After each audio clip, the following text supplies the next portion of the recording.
So the unit is called Understanding the Organizational Environment.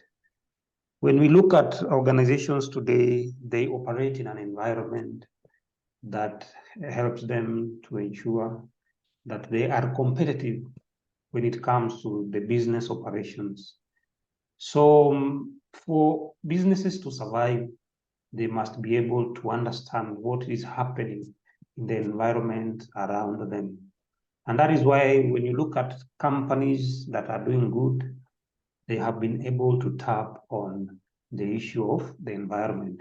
Remember, competition is a reality, and competition is happening, whether you like it or not. And that is why we have superior companies coming in, giving us better bargaining power and tapping on the market share of customers. So once you understand this as an organization, it becomes easier for you to be able to navigate the various issues within the organization. So this topic basically will enlighten you on the understanding of the various issues that happen in the environment of business. So our first topic will be Introduction to Organizational Environment. Here we will be able to understand some of the various terms that are used in the environment. Then we shall also be able to understand the importance of understanding this environment. Why do we need to understand the business environment? Because it is very important to have a department that has the sole responsibility of analyzing the environment so that they can give advice to the management on the best place to start or run an existing business. Then also we need to understand the factors that will influence the organizational environment. And when we talk about factors here, we are talking about two major factors, and those factors are the internal factors, which are within the business, and the business is able to control. And also we have the external factors, and these are factors that the business has little or no control. For example, when you look at the political environment, the business cannot survive without adapting on the political environment, which is affecting the business. Remember, last year we had an election, and the political environment affected many businesses. Some businesses were even forced to close down. And other external environment that might affect the business may include things like the economical factors. You can also talk about ecological factors.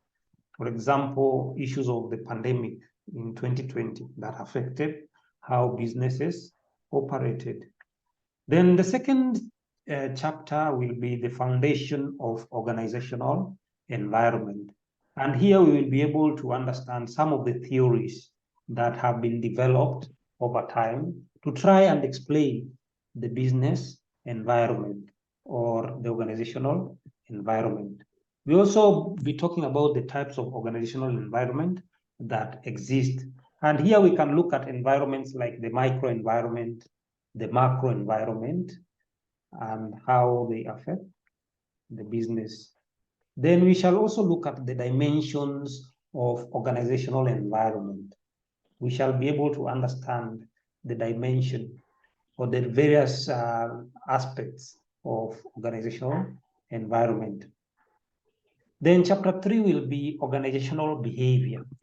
Remember, within the organization, we have a pattern of behavior that has been there over time. Look at a company like Safaricom, for example. There is a culture that they have, and that culture forms the basis of their behavior, how they carry themselves. Another company is a company like Kenya Airways. There's a way when you go to Kenya Airways, there's a certain culture that they have over time. And here also you'll be able to learn the human behavior and what affects or influences the human behavior. Why do some people behave the way they do behave? And when you look at individual behavior, there's a way that individual behavior affects the business. For example, if employees are not motivated, then it means at the end of the day, these employees will not work towards achieving the set goals within the organization. Therefore, it is always important, as much as you want to make profits as an organization, you also need to ensure you're looking for how people behave within the organization and what triggers people to behave in a certain way when it comes to the operations within the organization. And that's why in every organization that you go in today, you find that we have a department which is called the Human Resource Department. So human resource has the sole responsibility of planning the human capital. And human capital here, we are talking about the employees who are considered as one of the major or the biggest asset within the organization. And their main responsibility here is to train employees and develop them so that they become better versions of themselves. They also are in charge of recruiting and selecting, and at the same time, appraising employees based on their performance. Then the other thing that we will look at here is the goal of organizational behavior. What do we need to achieve in terms of implementing successful behavior within the organization? Then we are also looking at key factors that might affect the nature of organizations. For example, when you look at internal organization, what are some of the issues that might affect the internal organization and how people work within the organization? For example, we can talk about infrastructure within the organization. If you go to an organization that still uses manual transactions, the employees will be overwhelmed when it comes to the functions that they're supposed to do. But when you look at an organization that has successfully implemented ICT, those organizations are very successful.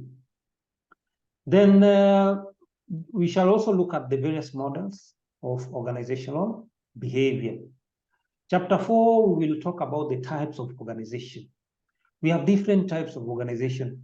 And when we look at these different types of organizations, we are also looking at how they are owned. For example, look at a sole proprietor. A sole proprietor is a business that is owned by an individual. Today, you can decide to start a business. And if you decide to start that business, by virtue of starting the business, you automatically become a sole proprietor. Then we also have other businesses like partnership business. This is where you now enter into a partnership with either your friends or your colleagues at a certain level of engagement. Then we also have other forms of business. For example, we can look at companies where we have public limited companies and private companies. Public limited companies are companies that are owned by the public at large. We also have individual or private limited companies. These are companies that are owned by individuals who come together to form a company. Then also in forms of business, also we have these businesses that are called cooperative societies. These are businesses that are started by members who maybe have a common interest. For example, look at a cooperative society that deals with the transportation. They come together and start a business or a corporation. And that is why when you look at the Kenyan market nowadays, we have the various cooperative societies. For example, in Nairobi, we have Embasava, we have these other ones like Double M, Kenya Bus. I don't know Meru mko na gani ama nini haiko Meru mko na gani huko? I'm not from Meru. Oh, Nazarene. No, the main campus is Nazarene. Or you have another main campus? Uko kwa hii campus ya town, Nairobi town. Yenye Korongai. Oh, Nironga. Oh, Nazarene. Oh, I'm confusing Nazarene with the Kemo. Huh? It's okay. I now understand. Then we have different business sectors. For example, we have the public sector. And these are a sector that basically fully run by the government. We also have the private sector. And we also have another sector called the third sector. And the third sector will include the NGOs, non-governmental organizations. Then chapter 5, we will also be talking about the procurement, organization, and structure. Remember, procurement is very critical, and people normally confuse procurement with supply chain management. Procurement is just a small component of supply chain management. But in procurement is what people relate with supply chain management most of the time. For example, if you ask a student today, what do you want to do when you finish your high school? They will always say procurement. But if you ask them, well, what is supply chain? They don't understand. But supply chain is broader, and it is the umbrella of procurement. So here we will talk about the different models of procurement. And here basically we will be understanding more about the methods that are used in procurement. For example, we can talk about the open tendering method. We can talk about direct procurement. We can talk about post accounts and other methods of procurement. We also have direct, yes? We also have direct and indirect procurement. Organization structure for procurement function. So procurement can be organized in various functions, and therefore we can have the functional procurement structure or any other structure, maybe divisional structure and others. We shall also be able to understand the various functions and responsibilities of various players in procurement. For example, what is the function of a procurement manager? What is the function of a procurement officer? What is the function of a warehouse manager? Things like that. We shall also talk about consortium buying. And consortium buying is a very common form of buying where companies with similar interest come together for purposes of buying. And the main purpose of coming together is to be able to benefit from what is called economies of scale and get discounts at the end of the day. Then we shall also talk about procurement as an internal service provider. So for many businesses to survive, we must have the aspect of procurement within those organizations. Because procurement is one of the components that will help an organization to maximize their potential when it comes to issues of profits and when it comes to issues of reduction of cost within the organization. If you get a company that has organized its procurement well, then that company is doing good. But when you find that people in procurement are just geared towards what they are going to gain, personal gains, then you find that those companies normally fail a lot of all the time. Look at companies like Uchumi that they have gone down. Companies like Nakumat. Remember Nakumat? Yes. Or you were not born during that time? I was born. So Nakumat went down, Uchumi went down, and other companies like Taskis. And one of the reasons basically is the issues of procurement and lack of accountability. Then organizational complexity, we also look at that. Chapter 6, we are going to talk about the types of markets and market theories. Remember, we are operating in a market. And when we talk about market, we are talking about a certain space within which a business operates. And these markets can either be a monopoly market, where we only have one player who is benefiting in that market. Or sometimes you can also have this other one, which is called monopsony, where we only have one key buyer of a particular product. Then the other forms of markets, we can have perfect competition. Also, we also have the other forms of market like oligopoly and perfect competition. Nimesema hiyo. Hiyo ingine nikumbushe ni gani?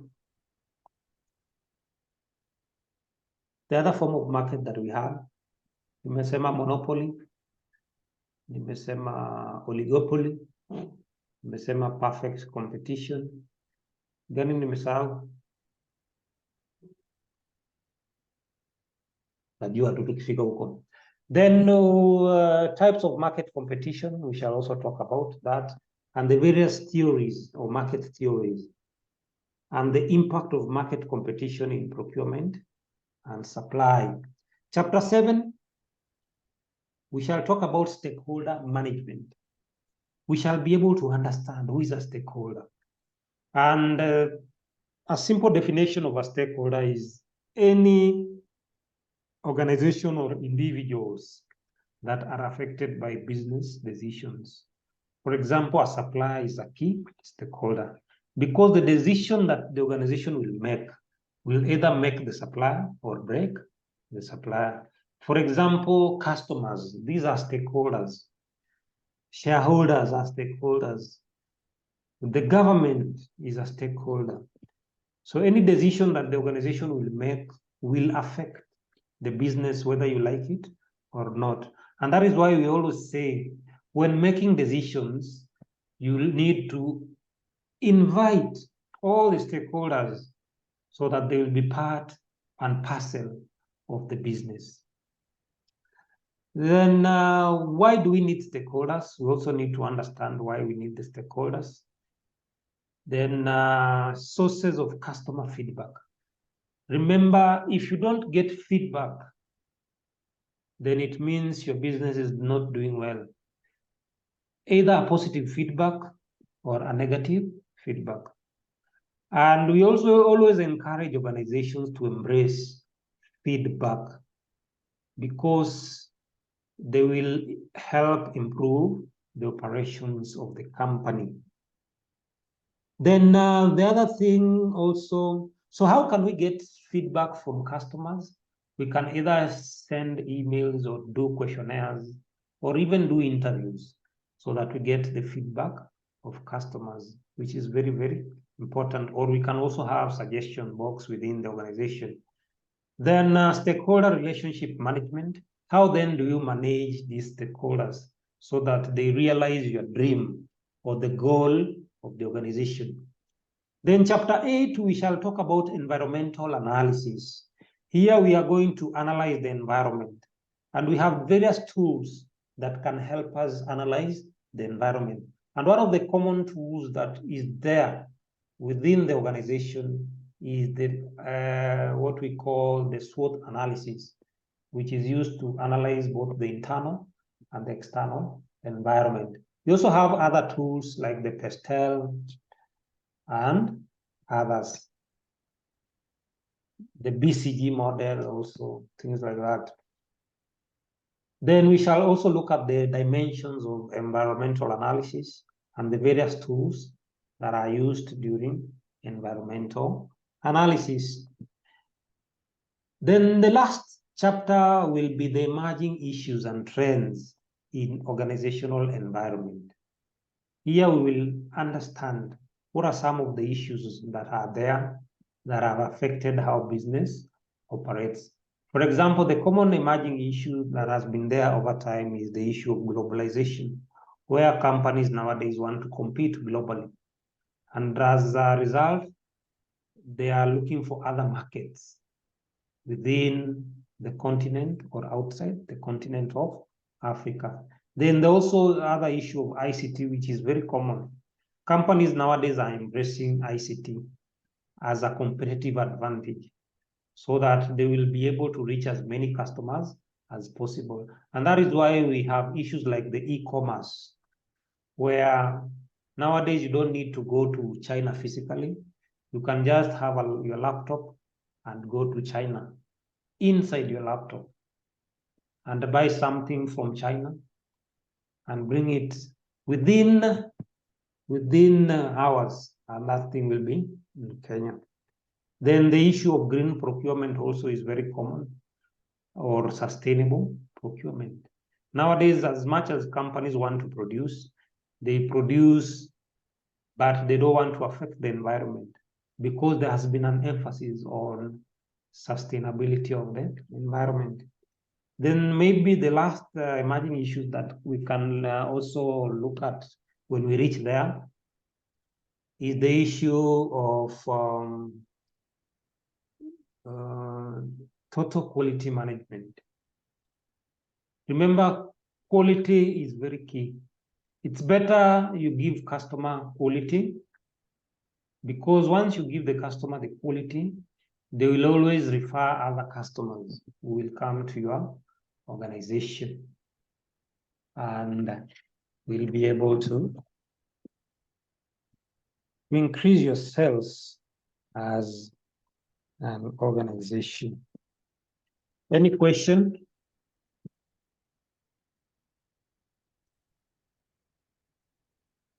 Before we continue?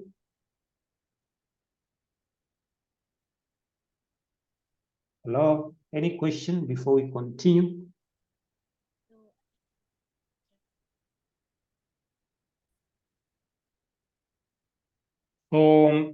Introduction to organizational environment.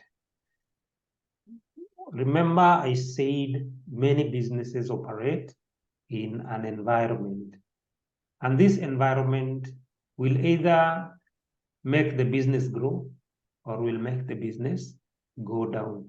And that is why in organizations, they always have what is called market analysis, where they go outside and try to analyze what their other businesses are doing or their competitors are doing.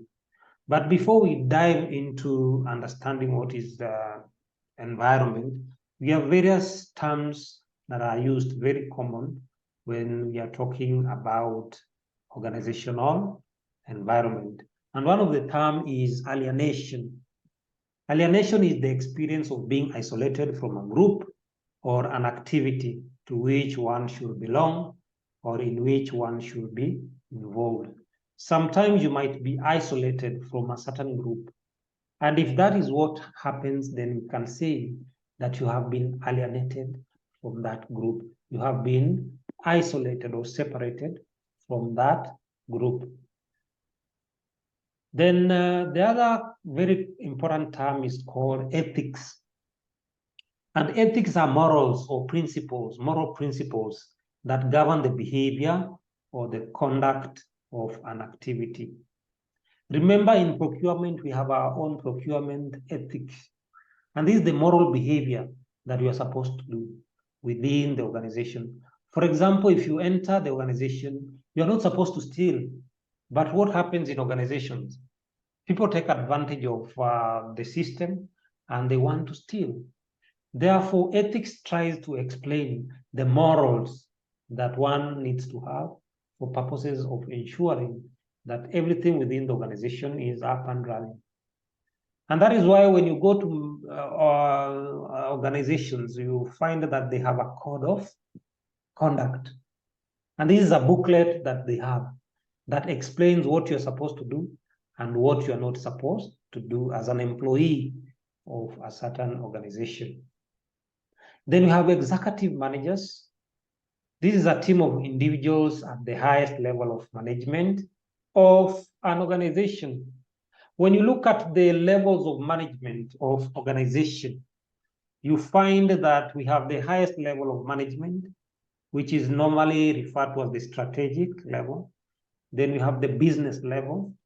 Then we have the operational level. So the executive managers are normally at the highest level because they are the ones who make critical decisions about the organization, the future. Then we have first line managers. These are entry level managers who ensure that employees are productive and effective in performing the work of the department to meet organizational goals. So these are line managers. For example, let's assume you are working in a certain organization as a procurement officer. Then it means as a procurement officer, you are reporting to somebody, let's say your manager. So your manager is your line manager. So your first line manager. In the event you make a decision, you have to consult your first line manager to help you make that decision. Then we have industrial competitiveness. This is the ability to provide products and services more effectively and efficiently than competitors. Remember, in the space of the business, you are not alone. Every time you want to be the best than your competitor. And that is why you normally do benchmarking, so that you try to copy the best in the industry. So industrial competitiveness allows you to have a better ability than your competitor. Then we have long-range planning. This is the process of setting goals that outline the path for the company's future. Because you are talking about long range. Long range, it means you're looking at the future of the company, and therefore you have to set goals that are in line with the future of that organization. Then we have macro organizational behavior. It studies how organizations move in the market and how their strategies regarding employees and leadership affect the performance of the entire organization. Remember, when you talk about macro environment, we are talking about a bigger environment, which is outside the organization. And this environment is an environment that will affect the business, whether you like it or not. And the business has little or no control over such environments. Therefore, macro organization behavior are behaviors that are outside the organization and can affect even the leadership of that organization. Let's look at an example where the president has decided to bring a policy. For example, the 3% policy that they want to implement on housing levy. This policy is going to affect the many companies. But because the CEOs and the managers do not have control over this decision, they just have to do it. But this will affect even the leadership and the strategies that the organizations are going to use. And that is why most firms have not supported the 3% house levy. Then we have management. This is the process of planning, organizing, directing, and controlling the activities of employees in combination with other resources to accomplish organizational objectives. So management is more about planning. What are you planning? You are planning your resources. What are you organizing? You are organizing your human capital and organizing the resources that are going to be used. And once you organize the resources, you have to direct those resources. For example, you have to direct human capital towards a certain activity so that they will do that activity, and also be able to control the performance so that you don't underperform, but you maintain your standards as an organization. So performance here is very critical when it comes to management.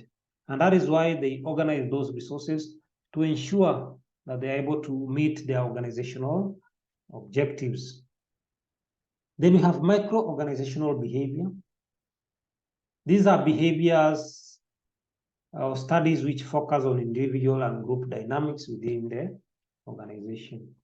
So micro-organization behavior tends to look at the internal organization and how well the internal organization can be able to support the business.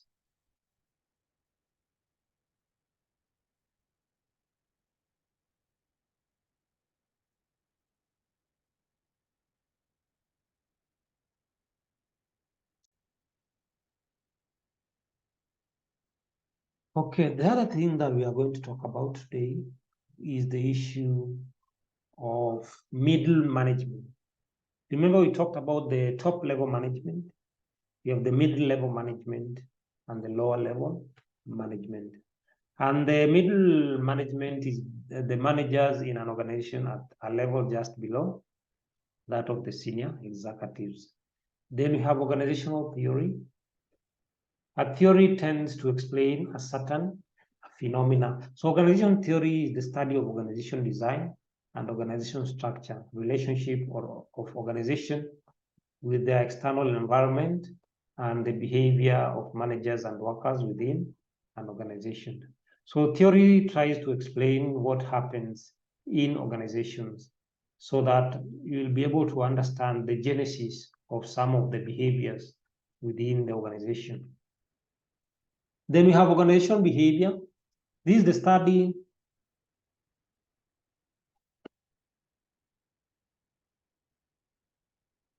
organizational behavior, the study of the action of and attitude of individuals and groups towards one another and towards the organization as a whole.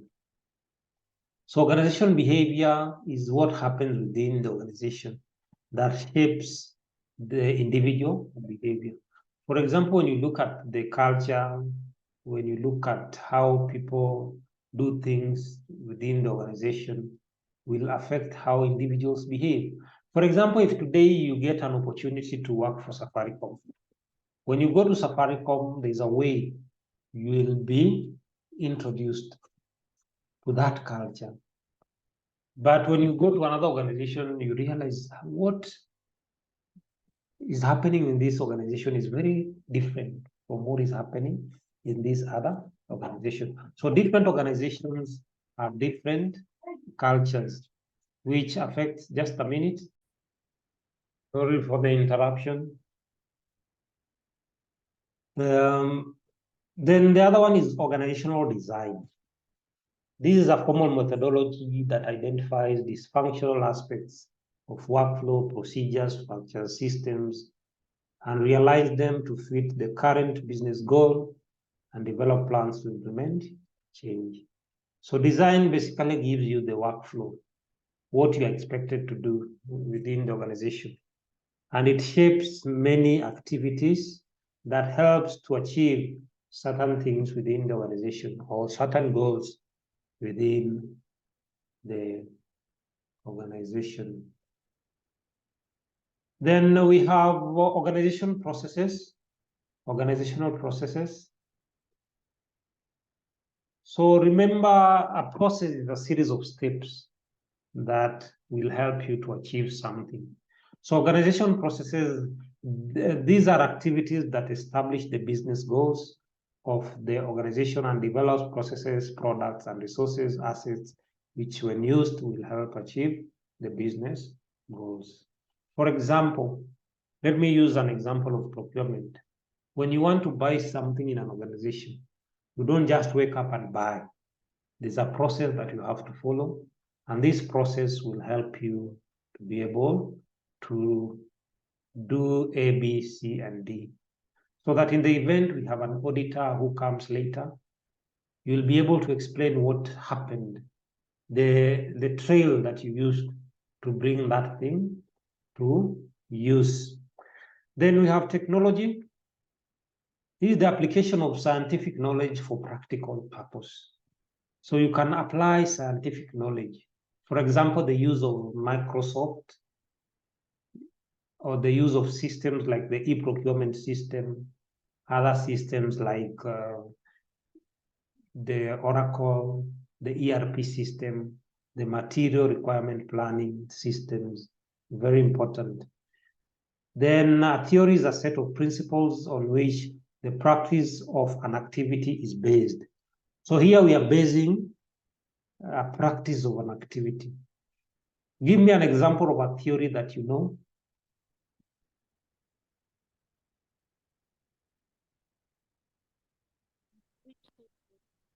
Yes? An example of a theory that you know. Theory?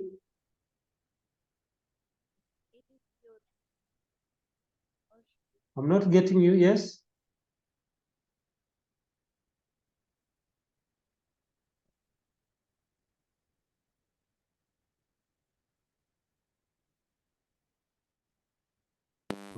Hello, I'm not able to hear you.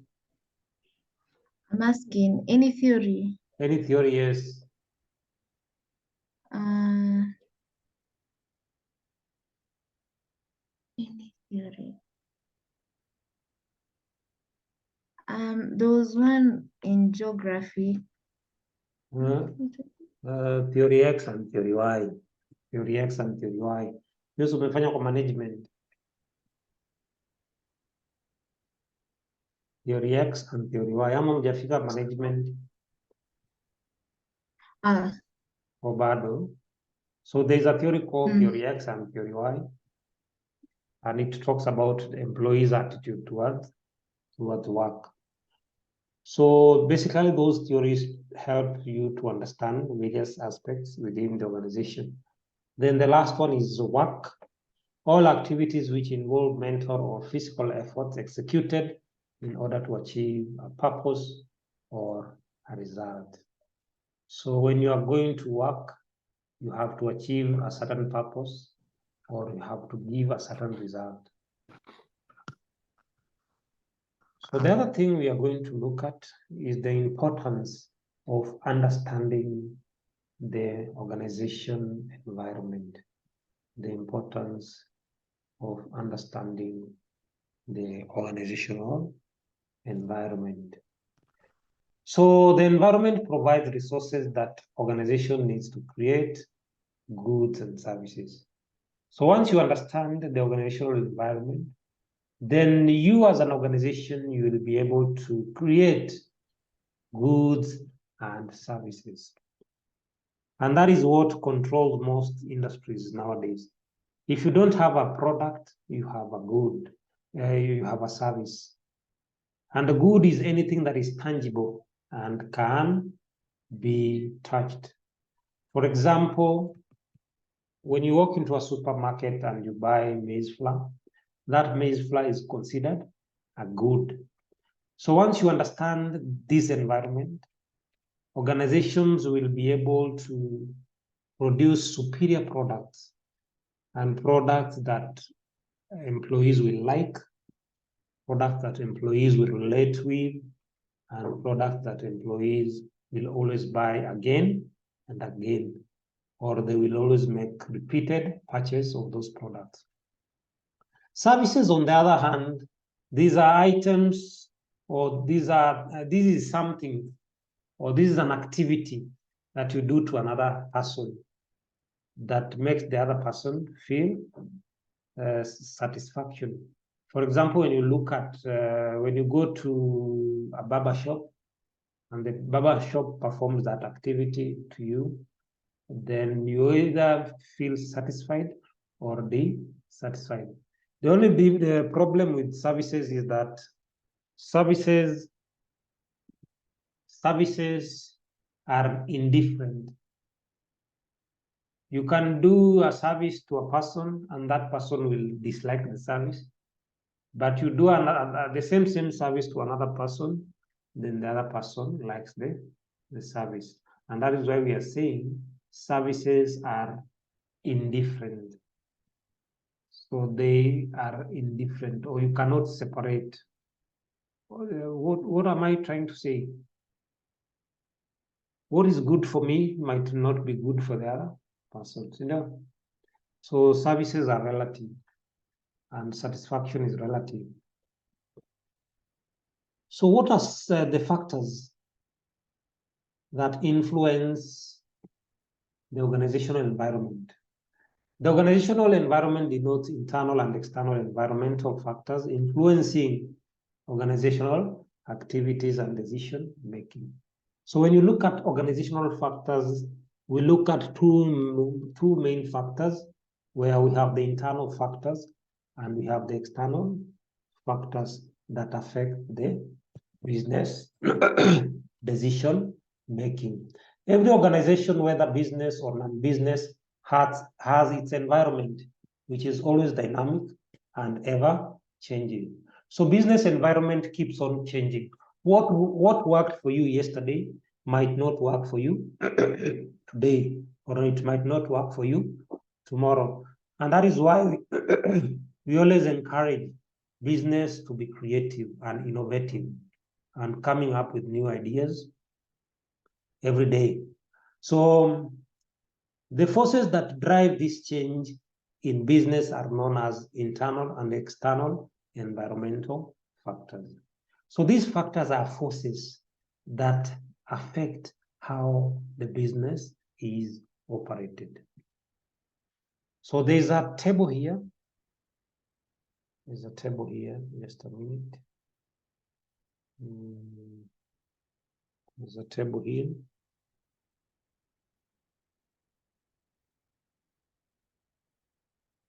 Are you able to see it?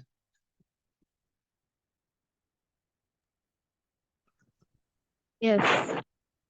So this is a form of environment.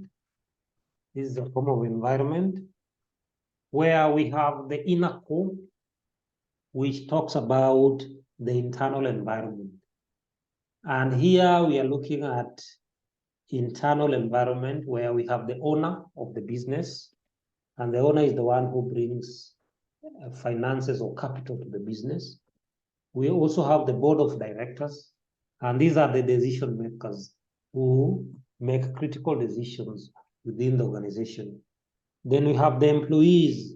Employees are the driving force behind the business success, and they are always treated as internal customers. Then we have issues like the culture, the way of life of that organization will also affect what happens within the organization. Then we also have the task environment. And the task environment, these are environments that the organization has little control, or organization can easily manipulate them. For example, when you look at competitors, the organization can manipulate competitors by coming up with a superior product than them. Therefore, they will outdo the competitor. For example, regulators. Regulators is the government. The organization can decide to comply with the government regulation. And once they comply, then the government will not be on their neck. Then we have strategic partners. These are partners who come together for a common purpose. For example, look at a company like Unilever. Once in a while, they join forces with other strategic partners to come up with a certain campaign that is geared towards increasing their market share or increasing their sales. So you can easily manipulate your strategic partners by ensuring that you all have a win-win situation. Then you have suppliers. Suppliers are the ones who support your business by bringing inventory to you, either raw inventory or finished inventory or work in progress inventory. So you can support your suppliers by ensuring that you pay them in advance. And these suppliers will always support your business because they have a reason to smile because you're paying them. Then you have customers. You have customers.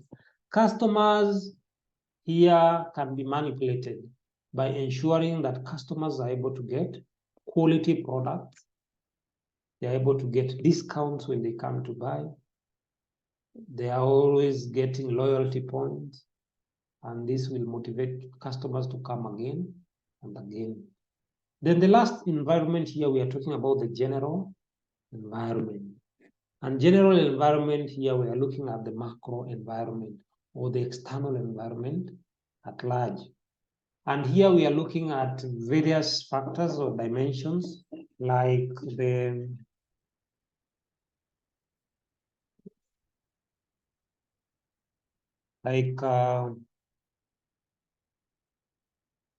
technological dimension,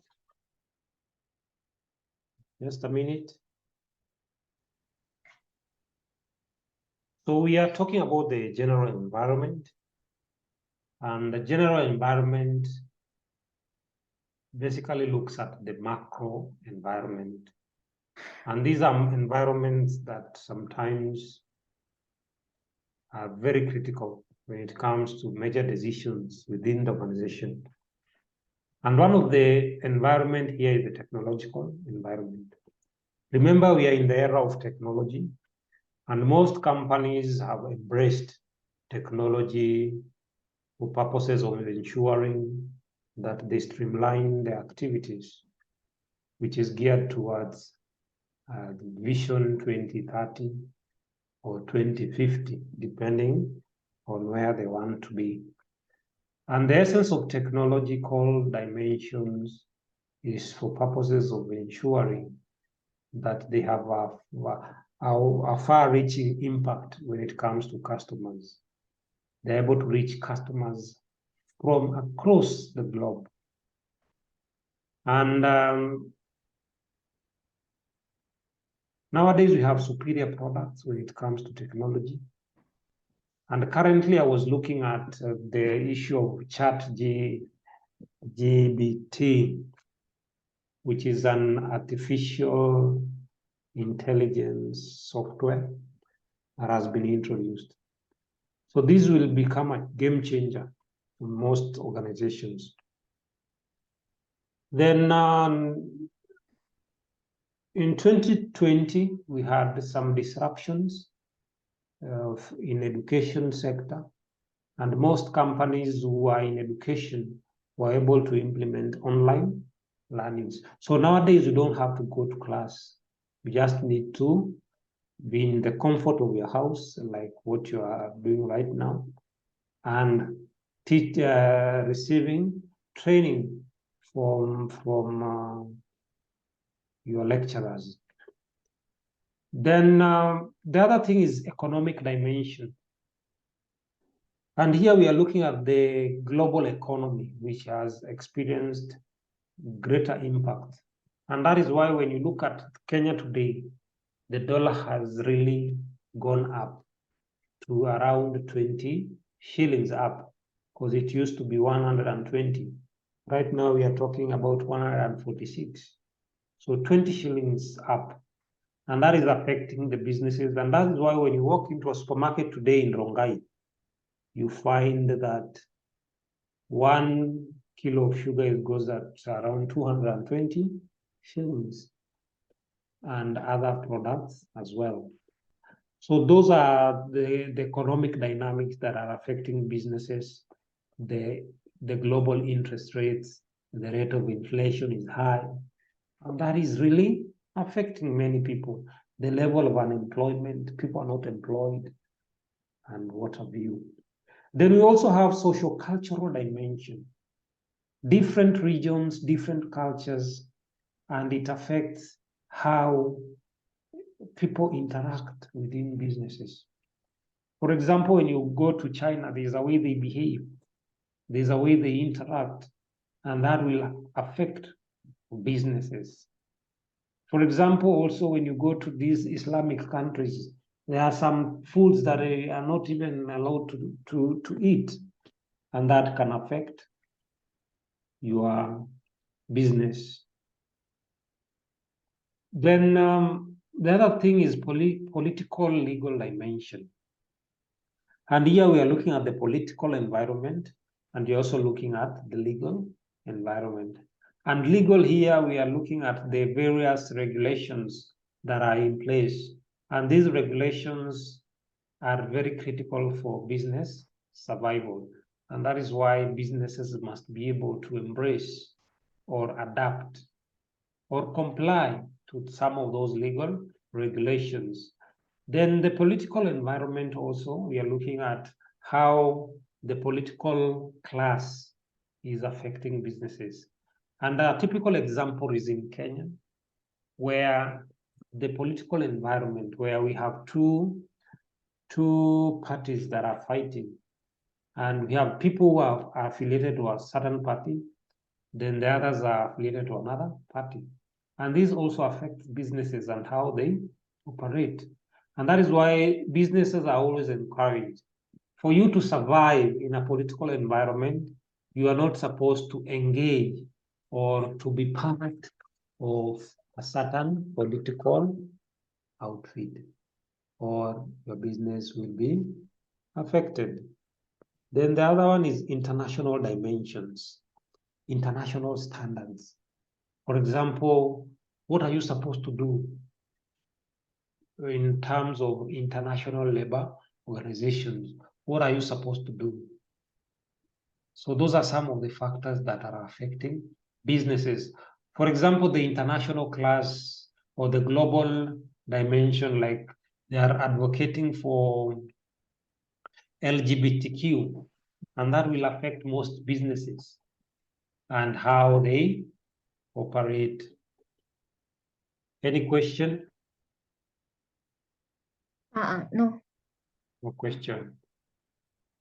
So let's jump into the internal environment. Let's dive into the internal environment. So what is your understanding of the internal environment? Those are events or factors or people, systems or structures and conditions that are inside the organization that are generally under the company's direct control. So here we are talking about events or factors or even people that the organization can be able to control. And they are in the confine of the organization within. So corporate mission, culture, and leadership styles are factors typically associated with organizational internal environment. For example, how the leadership is in an organization will affect many things. If you have a leader who encourages employees to be doing their best in the organization, compared to a leader who is a dictator, there is a level of behavior that those employees will have. For example, the leader who encourages people to do their best will always receive positive feedback, whereas the others will feel they are being threatened, and this might affect even their productivity within the organization. Then issues like the mission. Every organization has a mission, what they want to achieve at the end of the day. And a mission is just a statement of assurance that gives employees what they are supposed to do to achieve their goals. So the mission is like a driving force that will push the organization towards realizing their vision. So there's a vision and there's a mission, what you want to achieve, or the big picture. So the vision is the big picture, and the mission basically gives you the leeway on how you're going to achieve the vision. Then the other important factor is culture. Culture. And culture here, we are talking about the way of life, a pattern of behavior that has been there over a period of time. So let's look at the various internal factors. And here, the first one is the staff. The staff are the employees who are very essential for business survival. And staffs must be taken care of. If you don't take care of your staff, then it means they will be demotivated. And once they are demotivated, then it will mean that they will not push themselves to their maximized potential. So they won't maximize their potential. Therefore, managers are encouraged to bring their employees closer so that they will understand them, they will know their talents, they will know what affects them, the internal conflicts, and this will be very important for business survival. And one of researcher once said, if you don't take care of your employees, then the employees will have to take care of themselves. And that is why most organizations fail, because of their employees who are not motivated. They will steal from you. They will do everything possible to ensure that the organization goes down. Then the other thing is budget, which is also very important, which is an internal factor. So you need to set aside funds. And remember, funds will help to drive your business agenda. Budget will help you to hire the right people who will do the right job. Budget will help you to do your marketing well.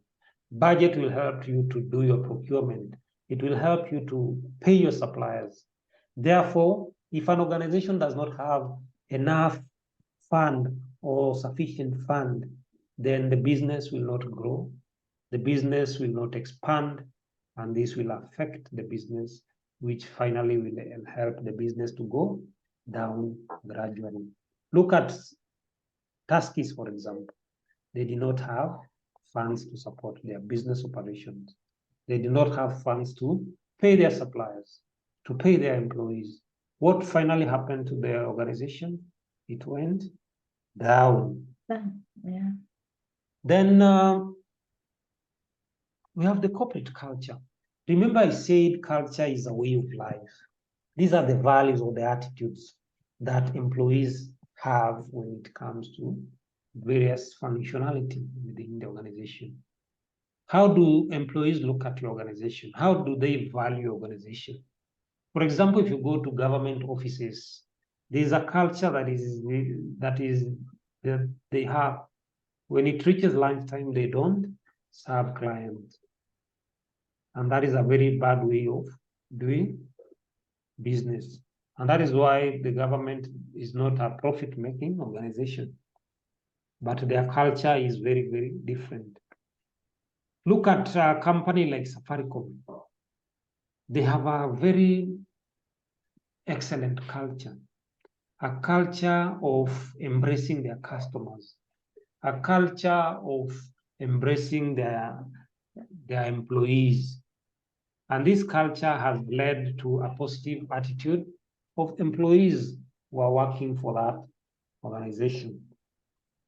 Then culture can shape or destroy your company. It can shape or destroy your company. Just a minute. Niongeze maji kwa hii.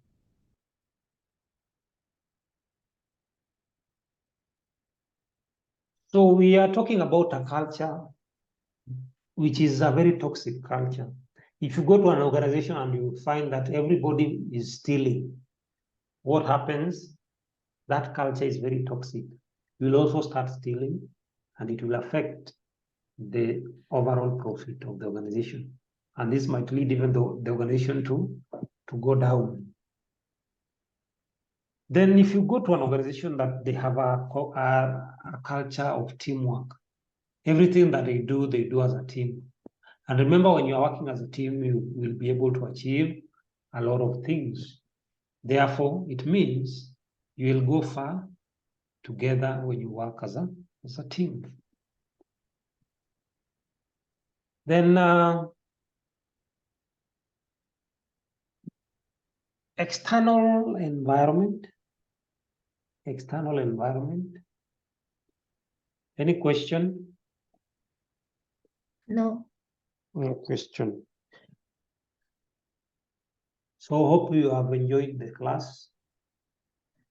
Yes. Well, today was just an introductory lesson. So next time when we meet, we shall start on the external environment, finish it, and go to the next topic, which is the organization. I think Pardon? the second topic is The next one, chapter 2. Foundation of organizational environment. Yeah. Can We I shall- ask you, Yes, can I get the notes? these ones that are shared. Yeah. So I'll share them. Okay. You'll share your email. I share my email. You have my number. I think I'm in the group. Oh, okay. Just inbox me. Then I will share. What's your number? Or my number, or in the group. The one that ends with 616.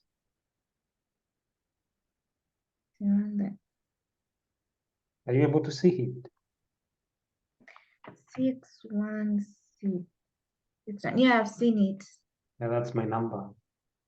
Ah, thank you.